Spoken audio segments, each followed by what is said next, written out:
Welcome back. I hope that's given you time to reflect and talk about how positive changes in society and societal's expectations of gender stereotypes have led to positive impact on our lives and those of our children and those of those loved ones around us. Those positive changes, of course, have led to changes in our workplaces as well.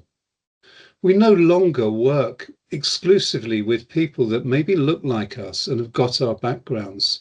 Our workplaces have changed and they've become more diverse, more open. We're working with different people, different genders, different religions, different ethnicities, different sexualities, people with great abilities and others maybe with some disabilities. And of course, with opportunity and choice comes some responsibility. And it's our responsibility, those in the majority in the workplace, to make sure that those people who are joining us really feel seen, heard, and valued as much as everybody else. That they're seen not for their distinct differences, but they're seen for the value that they can add, and they're properly heard like everybody else. So for our next exercise, I'd like to get you to think about a time when perhaps you were the odd one out yourself. You were the only person in the room with your character or your distinct difference. And to help you along the line, I'd like to share an example that happened to me really recently. It was during the World Cup, and I happened to be working up in Aberdeen. And as you can tell from my accent, I'm not Scottish. But I wanted one night to go out and watch England play Ghana in one of the group stages. But I was slightly nervous. Wasn't sure that I wanted to be seen or heard as that Englishman. I'm not sure what kind of reception I would get. Would I be the odd one out? So I left my accommodation. I didn't put my England shirt on that day because I didn't want to be seen. And when I got to the pub, I wondered whether I could celebrate an England goal and how I would celebrate, whether I'd be heard. And I certainly didn't think that I'd be able to share my immense knowledge of football with those people around me who maybe just were eager for my team to lose. As it turned out, I had an absolutely brilliant night. Those people around me actually turned out, many of them, to be England fans themselves. And we cheered and we supported an England win. The following night, you may remember, Scotland played Brazil. And I decided to go back to that same pub. But I made a decision that I was going to fit in.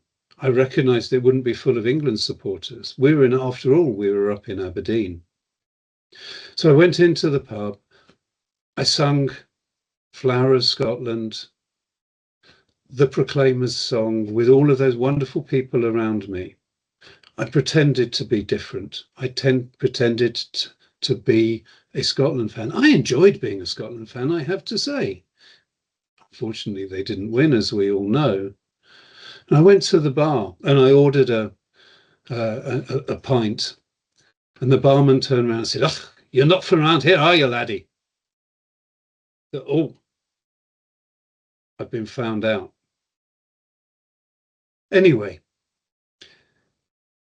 that experience helped me recognize and understand how important it is in our workplaces that everybody is seen, heard, and valued.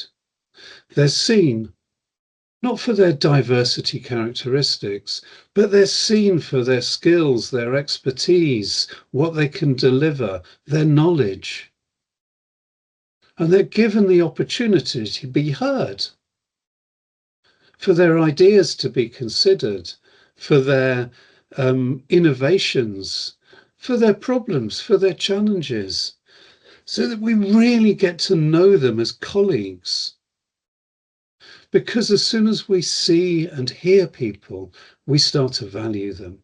We value the contribution that they can make.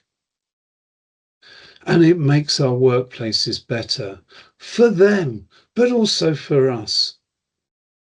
Because what a wonderful opportunity we have in the society that we're now living in to celebrate diversity in all its broad and wonderful colours.